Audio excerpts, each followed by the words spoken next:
Bé, pues, bona tarda, gràcies per estar aquí. También, pues, como han demanat, pues, parlaré en castellà. Entonces, bueno, se ha dado mucha información. Yo voy a tratar de ser más práctico y más un poco más del título, ¿no? del encuentro, ¿no? del cómo, de cómo expropiar entidades bancarias, pero también cómo resolver a nivel cotidiano, pues, esta contradicción con lo que quiere el sistema y lo que queremos nosotros. Entonces, bueno, antes de eso voy a entrar un poco en el porqué, ¿no? En el porqué salir del sistema, en el porqué tratar de salir de los bancos, tratar de, pues, por ejemplo, lo que hice yo hace unos años y que ahora me mantiene al margen de lo legal como persona insolvente. Bueno, un poco lo ha explicado Marcos, ¿no? Pero me voy a centrar en una de las partes de lo que ha dicho, porque ha dicho muchas cosas. Bueno, los bancos son quienes controlan la economía, quienes crean el dinero que se maneja, con el que se llega a final de mes, con el que se compra coches, con el que se compran tierras, con el que se compra cualquier recurso, es el dinero que controlan los bancos y que ellos crean, y que de alguna forma no podemos construir alternativas a este sistema sin crear nuestra propia forma de moneda. Es nuestra forma propia de relacionarnos económicamente, y que si, junto con muchas otras cosas, pero no podemos construir alternativas si en esas alternativas no está incorporado el salir de su sistema monetario que está gestionado por los bancos centrales, y creamos otra cosa, ¿no? Pues estas propuestas que he hecho las estudiaremos y las incorporaremos, pero lo que se trata básicamente es que cualquier sistema monetario que sea democrático, que sea participativo, que sea de todos, que creemos dinero trabajando e intercambiando, etcétera, pues será mucho mejor de lo que tenemos ahora. Pero en ese periodo de transición necesitamos tener recursos con los que trabajar, necesitamos tener tierras que cultivar, o viviendas en las que vivir, o medios con los que producir, ¿no? Y todos estos recursos pues actualmente no los podemos conseguir en general con monedas sociales, y por tanto en ese salir del sistema pues quizá nos podemos ir colectivizando algunos de estos recursos, ¿no? Y en ese camino, pues cuando alguien escoja irse de ser una persona solvente dentro del sistema, pues que lo haga aportando en su salida, pues, dinero del suyo para colectivizar tierras, colectivizar recursos, colectivizar medios que nos sirvan para construir esa alternativa, ¿no? Esa sería la idea clave con la que quiero compartir, y con la que yo me moví, pues un poco también después de hace 5 años conocí estas webs por las que escribía este hombre y otros, y un poco pues viendo lo que se avecinaba decidí hacer lo que hice y aplicar lo que yo conozco, que es no tanto de teoría económica sino de práctica, de participar en los movimientos sociales, de cómo construir esas alternativas y tal, ¿no? Y bueno, entonces, un poco introducido esto, voy a hablar ya de esos detalles, pues por si alguna vez os aventuráis vamos a ser insolventes y queremos hacerlo, pues cómo hacerlo y cómo a partir de allí pues empezar una nueva vida fuera del sistema actual. Entonces, lo que es fundamental es, en primer lugar, cómo funcionan los sistemas de información de los bancos, ¿no? Cómo controlan la información bueno, lo que saben de ti, ¿no? Y en ese sentido, bueno, tenemos unas ventajas de entrada, y es que los bancos entre ellos compiten, ¿no? Están en un mercado y tienen una competencia. Como compiten, no comparten la información que tienen sobre nosotros, sino que cada uno se la guarda. Incluso seguramente dentro de un grupo empresarial, los distintos bancos que tiene este grupo pues también compiten entre ellos. Entonces la información que tienen sobre nosotros está muy compartimentada, y el único que tiene mayor información, por un lado, es el banco central, que es quien va listando todas nuestras deudas, todo lo que hemos pedido. Y por otro lado, si en algún momento dejamos de pagar una deuda y nos convertimos en malos clientes de los bancos, entonces sí comparten la información, ¿no? Las listas de morosos, ¿no? Entonces esos son los dos ámbitos de información que tenemos que vigilar. El de los morosos está muy claro. Simplemente después de 3 meses de no pagar un crédito o de no pagar una factura de teléfono, etcétera, pues puedes empezar a estar en listas de morosos y ya tener muchos problemas o prácticamente que sea imposible que puedas conseguir un crédito. Por tanto, lo primero antes de plantearte hacerte insolvente de una forma que esté guay es limpiar las pequeñas deudas que podamos tener con teléfonos, por ejemplo, con financieras. Es decir, si debemos 1.000 euros o debemos 500 o debemos 200, cantidades pequeñas, quizás nos sale a cuenta pagarlas, aparecer como en una situación de solvencia ante el sistema y luego empezar realmente a preparar nuestra salida. En esto, y es importante, por mi experiencia no entraría las multas que tengamos con el Estado, ¿vale? Esas no hay que pagarlas. Es decir, en los sistemas de morosos, el sistema de las NEF o del Experian, que son los dos archivos de morosos que dominan estas empresas, no participan los ayuntamientos o no participan el Estado, ¿no? O sea, es algo que se mueve en el ámbito privado. Por tanto, lo que tengamos de deudas con el Estado a nivel de multas y tal, allí no entra, ¿no? Entonces eso, pues si alguien, por ejemplo, decide hacerse insolvente por las multas que le ha puesto distintos organismos, pues tiene que vigilar que al tener dinero en cuentas no le embarguen, pero en todo caso no hay por qué pagarlas. Entonces, esa información que tiene el Banco Central, pues sería lo más importante al principio, y ahí es cuando, por mi experiencia, pues fui descubriendo por la práctica y probando, ¿no? Hay una cuestión muy fácil, que es que cualquier persona puede preguntar al Banco de España la información que el Banco de España tiene sobre ti. Y esa información que tú le preguntas al Banco de España es la misma información que puede tener cualquier banco privado, cualquier caja sobre ti. Por tanto, tú te vas a informar y ya sabes lo que pueden saber estos bancos sobre tu situación, ¿no? Esa es la clave. Te vas a la Plaza Cataluña, no al Banesto que ocupamos, sino al otro. Que alguien los primeros días se equivocaba y creía que era el Banco de España, pero no, está delante del edificio de Telefónica. Entonces, allí vas a preguntar y te lo dan en un momento, en 5 minutos tienes tus datos. Entonces, allí participando, pues, que, bueno, tampoco es gente con mucha memoria, iba yo muy habitualmente, tampoco me decían nada, pero, o sea, que tampoco os preocupéis por ir cada mes o cada 2 meses a ver cómo va evolucionando, que no pasa nada. Entonces,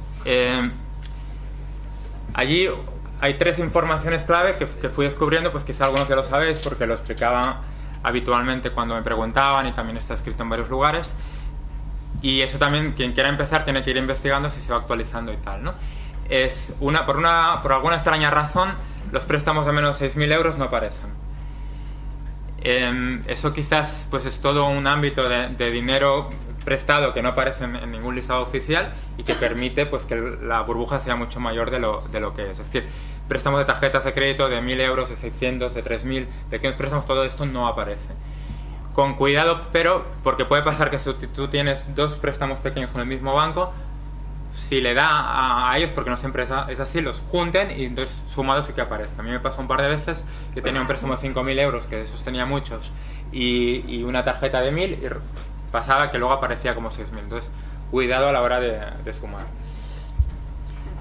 Luego, otra información importante que está también se tiene que ir actualizando a ver cómo funciona, es que por mucha tecnología que tengan y tal, al menos hasta hace 2 años y pico, el Banco de España tardaba 2 meses en actualizar la información. Es decir, cuando tú ibas en abril, le pedías tu información, te daba la información hasta el 28 de febrero. Y si el banco se lo pedía, lo mismo. Entonces, si tú te llegabas al 1 de mayo, entonces ya daba la información de marzo. Esos, pues quizá lo resuelven porque es en parte porque no sería muy complicado, pero siempre lo que no van a resolver, porque seguramente tendría que cambiar todo su funcionamiento, es las deudas que tú tienes adquiridas en el mismo mes. Es decir, si tú estás en el 1 de abril y contraes un crédito, seguro que hasta el 1 de mayo esto no va a estar actualizado, porque entonces tendrían que ir en tiempo real y sería un cambio muy, muy grande. De todas formas, es interesante ir investigando esto, igual que compartimos información para hacer software libre, pues para este tipo de información pues también sería importante hacerlo. Y luego, Otra cuestión importante es que si tú contraes deudas como empresa, como alguna entidad jurídica que no sea tu persona, esas deudas que tienes como empresa no aparecen en tu historial personal.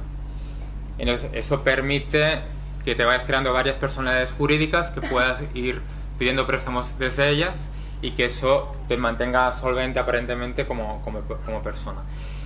Entonces, ahí también, de todas formas, puede haber un peligro, que es que si tú tienes préstamos como empresa, para que realmente lo puedas tener, te pidan tu aval personal. Que eso, siempre que pedí préstamos como empresa, era con mi aval. Lo que pasa es que por alguna extraña razón, descubrí que solo 1 de cada 4 avales que yo hacía aparecían en el listado del Banco de España. Es decir, pues igual pedí 12 préstamos de empresa y apareció 3 veces. Entonces, porque algunos bancos daban esta información al Banco de España y otros no la daban. Parece que no era obligatorio que lo hicieran. Entonces, pues yo me inventaba con esos avales, pues que había avalado a un amigo para su préstamo, para el coche y tal, y tampoco le da mucha importancia al aval porque no directamente lo que debes tú. Bueno, eso en cuanto a sistema de información de lo que da el Banco de España. Lo que es interesante también es que tú te puedes enterar cuándo van a tener esta información, porque cualquier banco o caja o entidad financiera te tiene que hacer firmar un papel que tú autorizas a que ellos consulten el CIRBE, que es este sistema de información del Banco de España, para que ellos lo puedan hacer. Es decir, no pueden consultar esa información sin tu firma. Por tanto, en el momento que les das tu firma, ya sabes que van a acceder a esa información. Ahora voy a entrar un poco ahora he dicho lo que pueden saber de ti, ahora voy a decir lo que no pueden saber. Y que esa es la otra parte importante, ¿no? Lo que tú explicas al banco y ellos no van a saber, o como mínimo tú puedes hacer que no lo sepan. Lo primero que te piden siempre en todos los casos es la nómina, ¿no? Si no tienes nómina o un ingreso fijo, no puedes acceder a un préstamo. Puede ser nómina o puede ser como empresario, pues la declaración de ingresos que estás haciendo desde allí. Siempre es más fácil plantearlo como una nómina alta que no como el mismo ingreso como empresario, porque siempre entienden que tú como empresario puedes falsear más tus ingresos, en cambio como nómina para ellos va a misa, digamos, que es lo que el empresario te ha pagado. Entonces, la nómina, ellos no tienen la información para saberla, no comparten la información con el Estado, que es quien lo sabe, y por tanto, pues ahí tienes un espacio que inventar. Luego, cuando miremos las cuestiones legales, tenemos 2 opciones. Tenemos la opción de, cuando vamos a empezar a preparar nuestra huida del sistema, tenemos la opción de buscar realmente una nómina alta y con esa nómina alta pues tener préstamos con total legalidad, con los papeles de verdad y con ello pues pedir préstamos y luego salir del sistema. O si no queremos hacer eso, no podemos hacerlo, tenemos la otra opción, que es de inventar esas nóminas.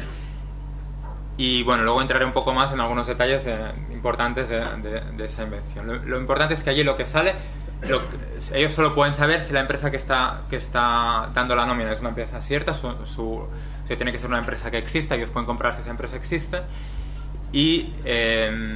Y bueno, si das un número de teléfono de tu trabajo, pues algunos de ellos llaman a tu trabajo para preguntar si tú realmente estás trabajando allí. Por tanto, ahí son detalles también que haber preparado.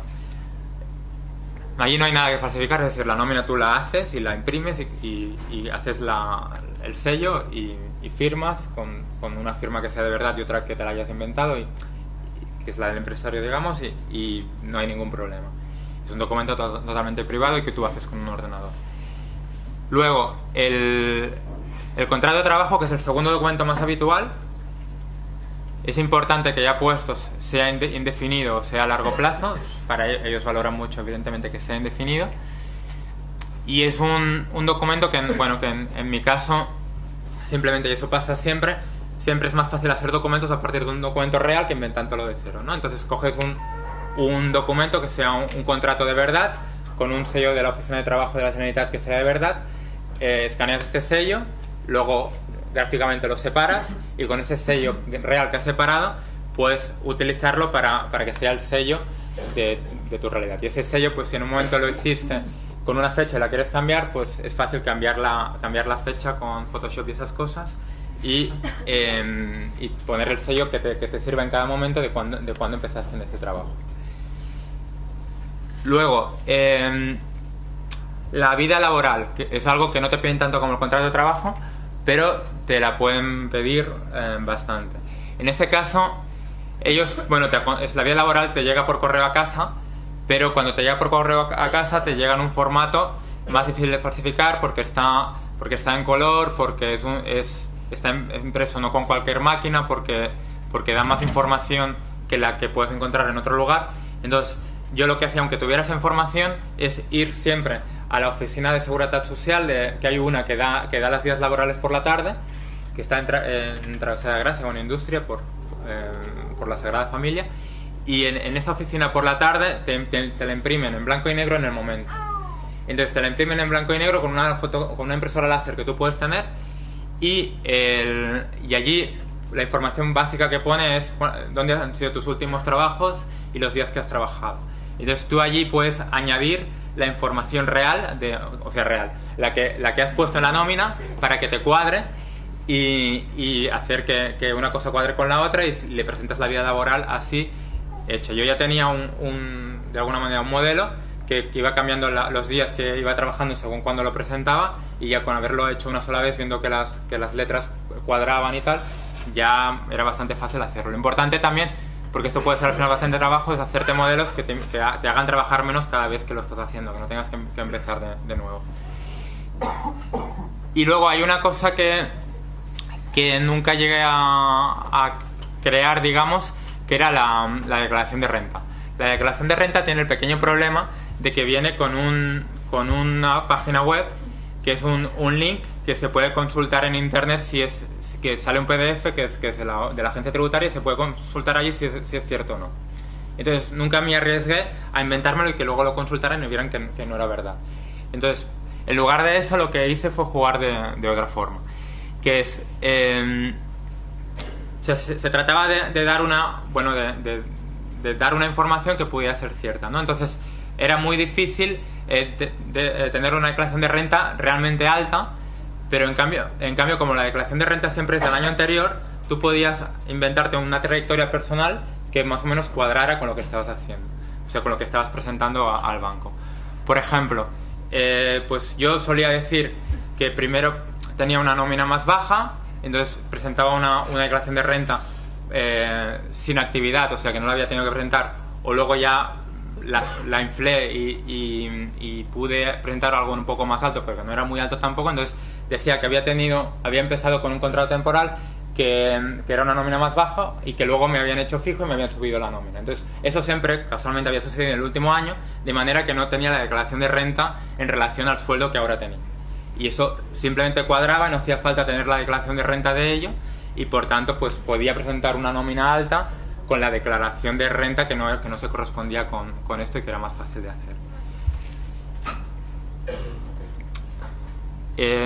Bueno, básicamente me voy a tratar esos documentos. Entraría luego la cuestión de los documentos que te piden cuando entras como empresa. Yo creo que en realidad se puede hacer de manera más simple, y que a no ser que quieras hacer algo bastante grande, pedir préstamos como empresa no es necesario en principio, porque es bastante más complicado. Tienes que jugar con inventarte proveedores, con balances, con declaraciones de IVA, con impuestos de sociedades, y bueno, unas cuantas cosas que están explicadas en mi libro, pero que no creo que ahora hace falta entrar en estos detalles. En todo caso, si a alguien le interesa, pues lo puede encontrar o me lo pregunta en otro momento. Entonces, bueno, cuando te pones a actuar, lo importante es tener claro cuál es tu personaje, ¿no? Eso está claro, pues, y de alguna forma pues, escoger una profesión que más o menos te caiga cercana, ¿no? Que te puedan hacer dos preguntas y las puedas responder, o que puedas establecer una conversación en la notaría con el banco mientras está esperando que firme el notario, te vaya preguntando y tú le puedas ir más o menos dando una versión que cuadre, ¿no? Es decir, que no te inventes una profesión que no tenga nada que ver contigo, aunque no sea lo que estás haciendo. Entonces lo más difícil es el tema de la empresa que te da el trabajo. Si es de verdad, que lo que decía antes, que has hecho una nómina de verdad y tal, pues no hay ningún problema, porque simplemente si llaman a tu trabajo y le preguntan si estás trabajando así, aunque no sepan nada, pues van a decir la verdad que sí y ya está. Si te lo tienes que inventar, la clave es, bueno, yo creo que es más fácil que sea algo muy pequeño, que sea una persona de confianza, que esté al tanto y que incluso puedes hacerlo tú mismo. Entonces, ahí la clave a la hora de funcionamiento es que tendrán que haber unas transferencias de dinero que vayan de la empresa a tu persona. Y por tanto, o lo hace la persona de la empresa que está colaborando contigo, o te da la libertad de crear cuentas para hacer eso desde el nombre de la empresa y tú mismo te lo haces, ¿no? Para eso, para que exista esa libertad, decimos que es más fácil con una empresa muy pequeña. En mi caso, como quizás sabéis, era una cooperativa, entonces yo hacía los dos papeles a la vez. Era el empresario y el trabajador, creaba cuentas y me hacía transferencias. Pero eso no hace falta que sea una cooperativa, sino que se puede hacer con una empresa, y si hace falta y si tienes tiempo, incluso se puede crear alguna empresa específicamente para ello. Lo que pasa es que es importante pues que la empresa tenga mayor historia que la que tú dices que tiene cuando presentas el contrato de trabajo. Entonces no puedes acabar de crear la empresa cuando empiezas a hacerlo, porque entonces se va a notar, ¿no? Por tanto, tiene que ser una empresa al menos con más de un año de historia. Y por eso, pues, o lo preparas ahora y lo preparas con tiempo, o buscas algo que ya exista y que puedas utilizar. Entonces allí por eso está una de las cuestiones claves. Si no, siempre tienes la otra opción de buscar un trabajo real y hacerlo con tu trabajo real, y pues antes de salir del sistema por la puerta grande, pues pasarte unos meses haciendo un trabajo que quizá no te guste, pero que quizá va a valer la pena.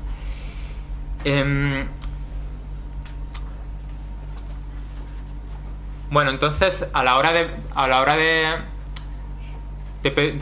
planificar, yo, como sabéis, estuve bastante tiempo.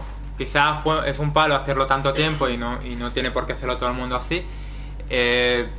Quizá con 6 meses se puede hacer todo. Y depende de lo que quieras hacer, con 3 meses incluso se puede llegar a hacer. Es decir, cuando tú vas a un banco, domicilias la nómina, empiezas a cobrar la nómina y te empiezas a ganar su confianza, en realidad ganarse la confianza de un banco es muy fácil, porque quieren vender y ellos venden préstamos. Entonces, aunque haya bajado todo el rollo de que hay menos crédito y tal, igualmente ellos viven de eso, y por tanto, al final a alguien le tienen que dar el préstamo, ¿no? Entonces, con 3 meses lo puedes hacer, en el sentido de que pasas 3 nóminas y a la tercera ya puedes ir a pedir un préstamo. Eso si trabajas solo con bancos y cajas. Lo que pasa es que tener un préstamo con un banco o con una caja solo es fácil si tienes la nómina domiciliada allí. Si no, tienes que mostrar solvencia, y aparte de esa documentación que he hecho antes, le tienes que enseñar tus cuentas en el banco donde tienes la nómina, y le tienes que dar explicaciones de por qué no lo pides allí y una serie de cosas. Entonces, una forma que me inventé y que se puede extrapolar de solucionar eso, aunque yo hice las dos cosas, pedí préstamos con nómina y sin nómina, pero para hacerlo con nómina lo más fácil es hacer lo mismo en paralelo con varios bancos. Es decir, tener la nómina a la vez domiciliada en varios bancos. Es decir, lo que haces con una nómina, pues hacerlo con varios. Evidentemente esto solo puedes hacer en el caso de que te estás inventando también el trabajo. Si el trabajo es de verdad, pues entonces allí está más limitado. Yo llegué, para que tengáis una idea, a hacer lo mismo con 8 bancos y 8 nóminas a la vez, ¿no? Y entonces con estos 8 pude conseguir préstamos de más de 20.000 euros, que en cambio cuando era un préstamo sin tener domiciliada la nómina pedí como mucho de 10 o 12.000, porque no había la misma confianza. Y quizá esos, además en una situación de crédito y tal, son los más complicados. Pero si tienes la nómina, ellos saben que ellos son los responsables de prestarte a ti, y ellos van a asumir su papel normalmente. Luego hay una cuestión también muy importante, que es que yo lo hice todo solo, y eso tenía unas dificultades, que es que cuando me pedían aval me iba a otro banco. Si en lugar de hacerlo solo lo hacéis entre dos, podéis hacer avales cruzados, y eso significa que las posibilidades aumentan mucho. Por tanto, pues ahí está muchas más posibilidades que se generan al hacer las cosas entre dos. Incluso pues bueno, como he dicho antes, puede hacer a alguien que no se quiere hacer insolvente y simplemente hace la función de empresario y te da las nóminas, y dos personas que colaboran avalándose mutuamente en bancos distintos y que ellos no lo van a saber. Eso aumenta mucho las posibilidades porque una nómina avalada por otra nómina, pues ya la solvencia que se aparenta ante el banco ya es mucho mayor. Entonces, bueno, también como si alguien quiere empezar, por ejemplo, un problema que hay a veces es que para empezar eso y mover varias nóminas, ahí entraríamos en que hace falta una liquidez. Es decir, para tener a finales de mes, por ejemplo, 10.000 euros para repartir entre 5 nóminas de 2.000 euros, tienes que estar moviendo esos 10.000 euros en 5 cuentas a la vez. Por tanto, tienes que tener estos 5.000 euros o tener bastante cercano a ellos. Entonces, una forma de empezar a tener algo de solvencias y prepararte para eso es ir a financieras de los que dan préstamos más fácil, pero que son con más intereses, tipo Cofidis, CTLM y estas, que te dan préstamos de 3.000 euros sin tener una cuenta con ellos porque ellos no hacen cuentas, y financiarte para empezar la acción. Es decir, empezar con ellos préstamos muy pequeños, que serán más fáciles que para un banco hacerte un préstamo muy pequeño, porque el banco prefiere hacértelo un poco mayor, porque va a mover con notario y va a mover, o sea, que le va a costar más trabajo hacértelo. Y en cambio las empresas financieras están especializadas en préstamos muy pequeños cuando no tienen ninguna confianza en ti. De hecho, ya tienes estipulado que a los clientes nuevos les dan préstamos de menos de 6.000 euros, que no lo tienen que ni justificar con el Banco de España, y luego cuando te cogen confianza y ya llevas unos meses, que en general cuando yo lo probé eran siempre 6 meses, cuando ya llevabas 6 meses con ellos te podían dar un préstamo de mayor cantidad. De hecho, te lo ofrecían, ¿no? O sea, te llamaban, te enviaban cartas y te decían, ahora pide un coche, te vamos a dar un préstamo de 20.000 euros. Bueno, toda la propaganda que hacían por la tele y por todos los medios, pues también, si ya eras cliente, te la hacían directamente a casa. Entonces, aparte de conseguir un pote con amigos y tal, que eso sería la mejor forma y la más fácil, si eso no es posible, siempre está la opción de acudir a pequeñas financieras para empezar. Lo que pasa es que como mínimo sí que tendrás que jugar con los primeros 2.000 euros que haces mover en la primera cuenta donde domicilias la nómina, porque a ellos le tendrás que presentar tu nómina, les tendrás que presentar esa cuenta con los 3 meses de actividad de recibir la nómina y de normalidad en esa cuenta, y una vez tienes eso que te están pidiendo, entonces ellos te meterán el ingreso en ese banco. Entonces, pues de alguna forma, si necesitas esa financiación, pues el inicio sería esa nómina que domicilias, y luego a los 3 meses empezar con préstamos pequeños, y luego cuando tengas el dinero ya puedes ir abriendo cuentas en otros bancos y haciendo nóminas y todo esto. Luego también estaría la opción de ir directamente a temas de hipotecas o así, jugando con alguien que te vende la propiedad y que de alguna forma también está de acuerdo contigo, pero bueno, en eso no voy a entrar porque ya sería un poco más complicado ahora mismo. Bueno, con eso he dado ya un poco de información. Luego, si hay preguntas, pues ya concretamos por detalles, o sabéis que siempre puedo estar disponible para apoyaros en alguna acción en concreto. Pero al final, lo más difícil, y si lo que hace que muy poca gente aún esté haciendo esto, ya no porque no lo hace público, que es normal que no sea algo público, eso ya es una opción personal, sino porque sé que mucha gente no lo está haciendo, porque lo he hablado con bastante gente y es muy difícil hacer el paso. Al final es por ese miedo que hay a salir, ¿no? Ese miedo a ser insolvente, ese miedo a hacer un paso que al final lo que significa es que sales del sistema no por un tiempo a corto plazo, sino que lo estás haciendo para siempre a largo plazo, ¿no? Y creo que, bueno, que aparte de explicar el cómo, es muy importante también explicar el valor que tiene eso, ¿no? De hecho, tiene un valor personal y tiene un valor colectivo, tiene un valor político que también voy a explicar y que tiene que ver con partes también de lo que se ha contado antes. O sea, a nivel personal, la cuestión es que cuando tú te haces insolvente, cuando ya no... Bueno, hacerse insolvente no es ir al Estado y decir ahora soy insolvente y tal, sino simplemente hacer 3 cosas, que es no tener nóminas o tenerlas por debajo de 600 euros, es decir, puedes tener nóminas porque por menos de 600 euros no te lo pueden quitar legalmente, y por tanto pues la gente que está viviendo con poco dinero puede tener algunos pequeños trabajos y no se lo pueden quitar. Está también lo más difícil de hacer, digamos, en el día a día, que es no tener cuentas bancarias a tu nombre. Luego entraremos en otras formas como lo puedes tener. Y cuidado con esa relación, porque es donde cae mucha gente en un error tonto. Si tú cobras una nómina de 500 euros y dicen no me lo van a embargar, pero lo tienes en una cuenta que está a tu nombre, te lo embargarán cuando llegue a la cuenta, porque te embargarán la cuenta entera. Por tanto, la forma de tener una nómina pequeña o un ingreso pequeño, un paro o algo así, y que no te lo puedan embargar, es que la cuenta no está a tu nombre. O sea, tú puedes estar autorizado en una cuenta que no está a tu nombre, recibir ese ingreso, y como está a otro nombre no te lo pueden quitar. Eso es clave para que no te puedan embargar nada, ni multas ni nada. Si hace falta y te piden que esa nómina esté a tu nombre, pues es muy fácil. Tú creas la cuenta, les enseñas la fotocopia que está a tu nombre, luego entra otra persona en la cuenta, está compartida, luego tú te das de baja y queda la otra persona en la cuenta.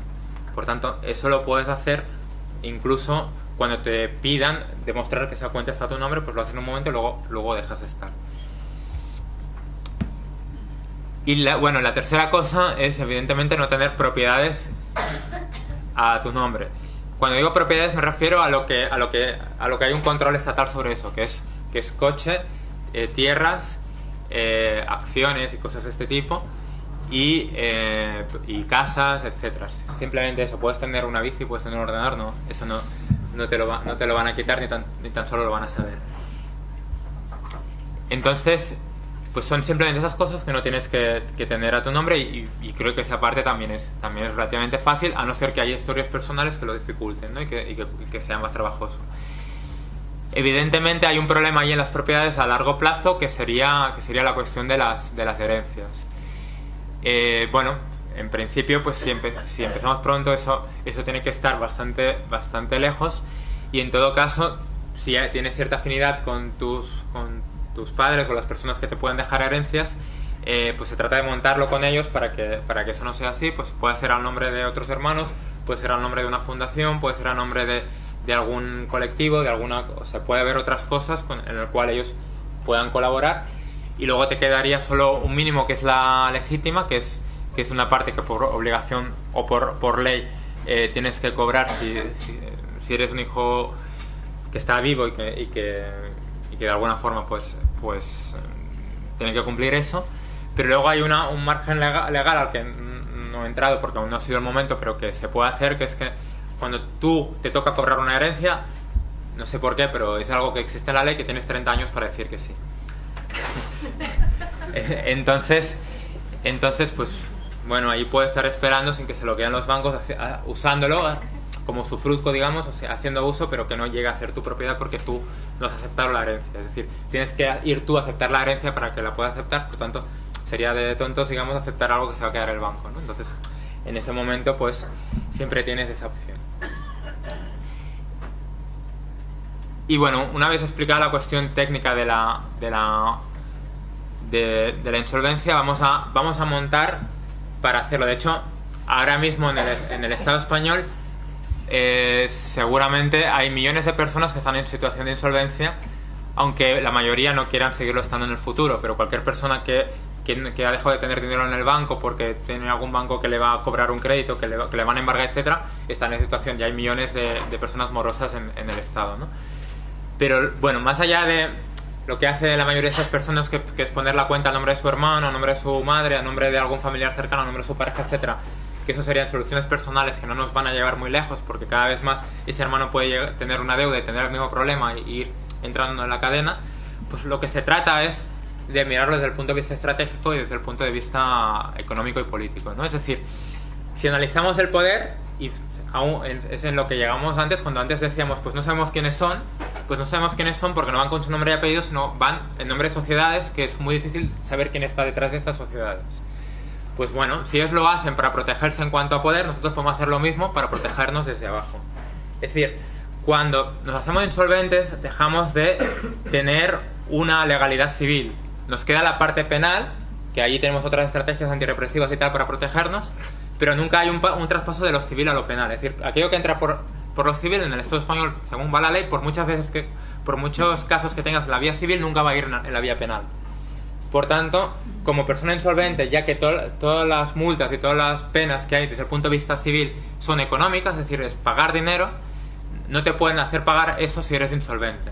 Por tanto, hacerte insolvente es liberarte completamente de todo el Código Civil, de que ese Código Civil a ti no te afecta como persona.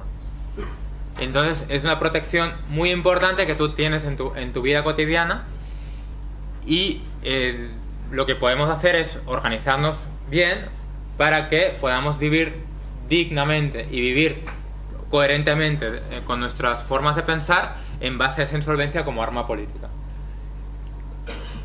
Y por tanto, pues claro, si lo pensamos individualmente, pues podemos ver muchos problemas, eso de ser insolvente, pero si lo pensamos colectivamente y nos apoyamos, igual que nos apoyamos en muchas otras cosas, es que hay un camino por delante que es inmenso por recorrer, de construir esa insolvencia de forma colectiva y dejar de preocuparnos por las multas del metro y por las multas de las manis y por las multas de colgar pancartas y de un montón de cosas, ¿no? Porque todo eso va por la vía civil y nos da igual, ¿no? El otro día me encontré en una estación de tren que me ofrecían no ponerme la multa, que pagara 2 euros para pagar el billete, y yo, como no quería pagar 2 euros, le di el DNI para que me hiciera la multa de 50.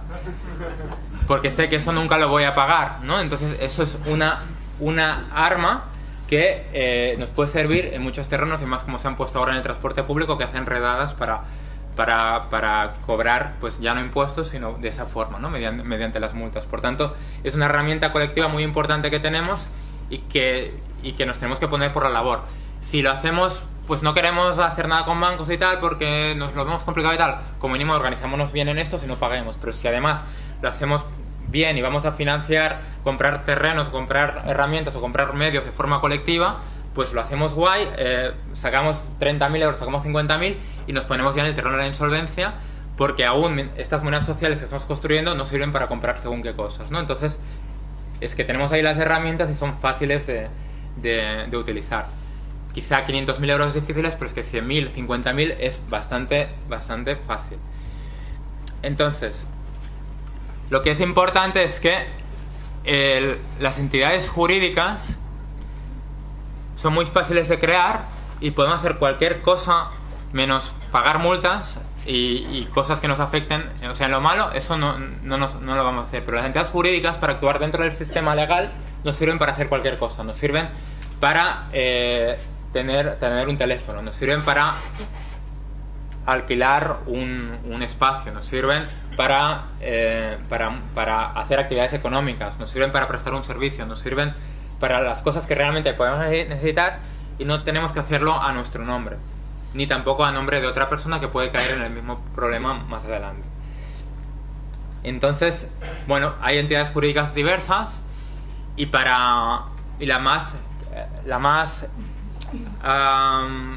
multiusos que podemos tener de alguna forma es la cooperativa. La más multiusos y la más responde a una manera de construir una alternativa al capitalismo, ¿no? Entonces, con la cooperativa, como la cooperativa es para tener actividad económica, podemos hacer cualquier cosa. Y podemos colectivizar líneas de teléfono, podemos colectivizar facturas de la luz, podemos hacer trabajos, podemos hacer cualquier cosa desde la insolvencia o no, pero las personas, que es lo que estamos hablando de insolvencia, pues lo podemos hacer. Entonces, se trata de dejar de relacionarnos con el sistema en desigualdad de condiciones, porque ellos trabajan desde el anonimato, trabajan desde sociedades anónimas o sociedades súper complicadas que sirven para ir moviendo dinero de un lugar a otro sin que sepamos quién lo mueve.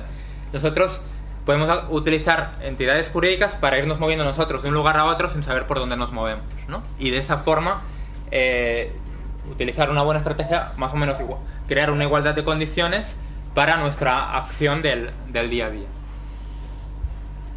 Y bueno, dentro de eso, pues eso es en lo que estamos trabajando, ¿no?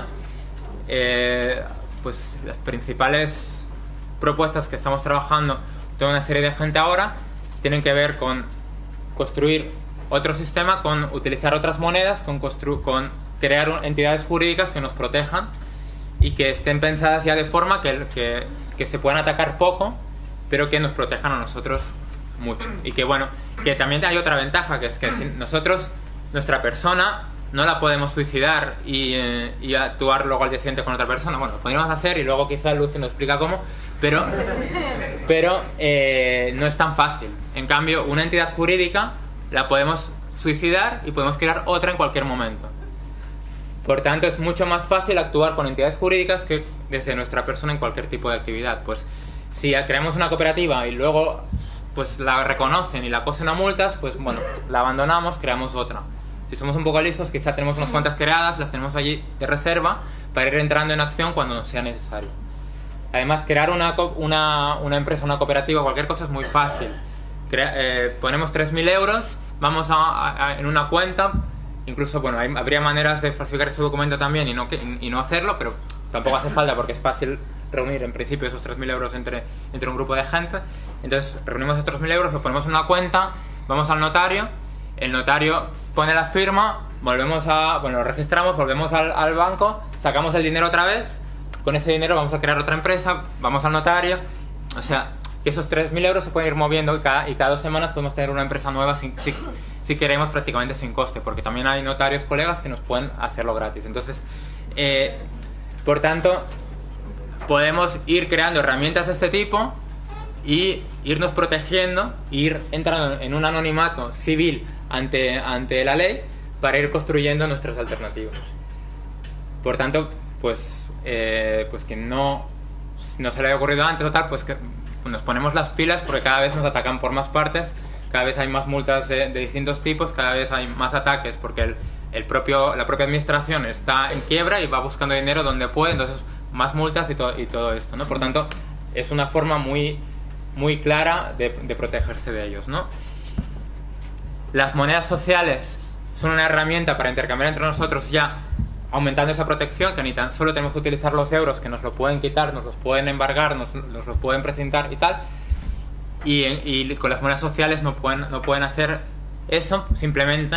Además pueden ser sistemas de contabilidad, porque es, como decía Marcos, es ponernos de acuerdo en que eso tiene un valor contable que nos sirve para saber pues quién ha aportado más, quién ha recibido menos y relacionarnos de forma justa cuando tenemos actividades económicas entre todas las personas. Y bueno, y con eso pues podemos ir trabajando en cooperativa e ir creando herramientas cooperativas legales para tener esas relaciones con el sistema. Pues un grupo de gente hace unos meses nos inventamos una forma jurídica desde el proyecto de la Cooperativa Integral Catalana, y esa forma jurídica es una cooperativa mixta de servicios, de trabajo, de consumo, sin ánimo de lucro y de iniciativa social. Eso significa que con ella se puede hacer cualquier cosa. Además es una cooperativa de servicios intersectoriales, es decir, que puede hacer servicios sobre cualquier cosa.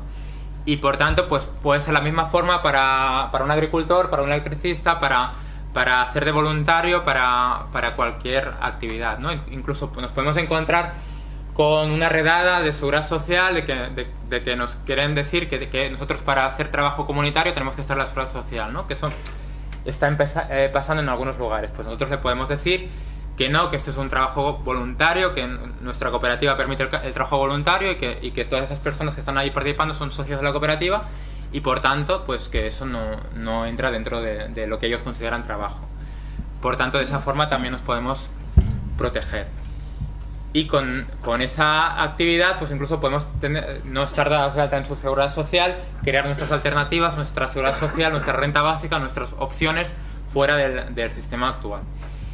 Y si incluso nos hace falta, pues con ese dinero que hemos colectivizado, hemos expropiado o alguien ha ahorrado, etcétera, si tenemos que comprar tierras para estar más seguros, tenemos que comprar alguna propiedad, pues creamos alguna cooperativa que solo para eso y que como en su legalidad eso tiene que estar registrado y nos lo podrían embargar, pues cuando sea comprar tierras, que sea algo que parezca lo mínimo, que tenga la mínima actividad, que sea otra cooperativa totalmente distinta que la que utilizamos para tener actividad y que sirva simplemente para colectivizar terrenos, tierras, lo que de alguna forma nos podrían quitar si nos ponen multas a una empresa a la que queremos suicidar. Entonces, pues simplemente se trata de jugar con eso e ir protegiendo lo que hacemos y protegiéndonos a nosotras y nosotros mismos. Y bueno, básicamente eso es lo que quería compartir en esta intervención. Luego, si ya hay dudas, preguntas o tal, pues ya entramos luego en ellas. Y paso ya la palabra a Lucia.